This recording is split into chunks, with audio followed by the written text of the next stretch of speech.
का मन आ गया, दिल आ गया, आस्था अगर किसी पर है तो उनकी बात वो मानते हुए भी नजर आते हैं। अपना अपना तरीका है। खैर, बहुत बहुत शुक्रिया दिलजीत इस पूरी जानकारी के लिए। मध्य प्रदेश में कल 17 नवंबर को विधानसभा चुनाव के लिए मतदान होना है और 15 नवंबर की शाम से ही चुनाव प्रचार थम गया है। इसके साथ ही किस प्रत्याशी ने चुनाव प्रचार में कितना खर्च किया है, इसका ब्यौरा भी सामने आ गया है, जिसके मुताबिक कांग्रेस प्रत्याशी पीसी शर्मा खर्च करने में अव्वल रहे हैं। भोपाल के दक्षिण पश्चिम से कांग्रेस के प्रत्याशी हैं पीसी शर्मा, जिन्होंने चुनावी प्रचार में 24 लाख रुपए उड़ा दिए।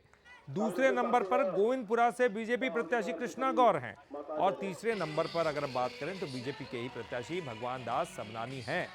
तो देखिए, अलग अलग इनका ब्यौरा है कि इन्होंने किस तरह से चुनाव प्रचार में खर्च किए, और वो भी अब सामने आने लग गया कि किस प्रत्याशी ने कितना खर्च किया। सबसे ज्यादा खर्च किया है वो पीसी शर्मा है, कांग्रेस के प्रत्याशी भोपाल के दक्षिण पश्चिम से, जिन्होंने प्रचार में 24 लाख रुपए उड़ाए हैं, 24 लाख रुपए लगाए हैं। सरकार बनाने के लिए राजनीतिक दिग्गज हर एक जतन करते हैं। चुनावी रेवड़ियों से लेकर तो धर्म की राजनीति भी सियासत में दिखाई देती है। मंदिरों में आकर बड़े बड़े दिग्गज शीश नवाते हैं और जीत का आशीर्वाद लेकर फिर चुनावी समर में कूदने। और इस चुनाव में बाबा महाकाल की नगरी में दिग्गजों के काफी दौरे हुए, जिस पर अवंतिका से देखिए हमारी ये खास रिपोर्ट। महाकाल की नगरी को राजनीति का केंद्र बिंदु भी कहा जाता है। दोनों ही पार्टियां अगर राजनीति की शुरुआत करना है तो बाबा महाकाल के आशीर्वाद से ही राजनीति की शुरुआत यहां से होती है। मध्य प्रदेश की सत्ता का रास्ता बाबा महाकाल की नगरी उज्जैन से होकर गुजरता है। कहते हैं जिस पर बाबा का आशीर्वाद होगा सरकार भी उसी की बनेगी। इसीलिए राजनीति के सारे धुरंधर महाकाल की शरण में आकर शीश झुकाते हैं।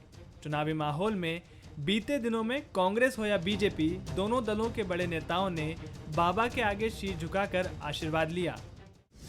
सीएम शिवराज ने सबसे ज्यादा दौरे किए हैं। चुनावी समर में मुख्यमंत्री 4 से 5 बार बाबा की शरण में पहुंचे और बाबा का आशीर्वाद लिया।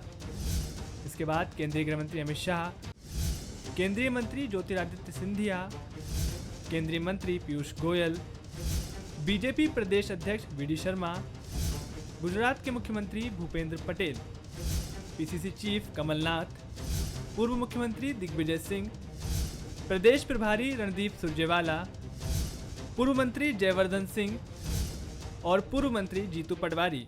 इन सभी बड़े दिग्गजों ने बाबा महाकाल के आगे नतमस्तक होकर जीत का आशीर्वाद मांगा। सभी नेता चुनावी माहौल में बाबा के आगे झोली फैलाते नजर आए, लेकिन अब देखना ये होगा कि बाबा महाकाल 3 दिसंबर को किसकी झोली भरते हैं। तो आखिर कहीं ना कहीं बाबा महाकाल के ऊपर ही है पूरी राजनीति का केंद्र बिंदु। कौन सी पार्टी का लगाएंगे बेड़ा पार, ये तो 3 दिसंबर को बाबा महाकाल का जिस पर आशीर्वाद होगा वही चुनाव में जीत हासिल करेगा। गगन परिहार के साथ संतोष कृष्णानी, बंसल न्यूज, उज्जैन। सागर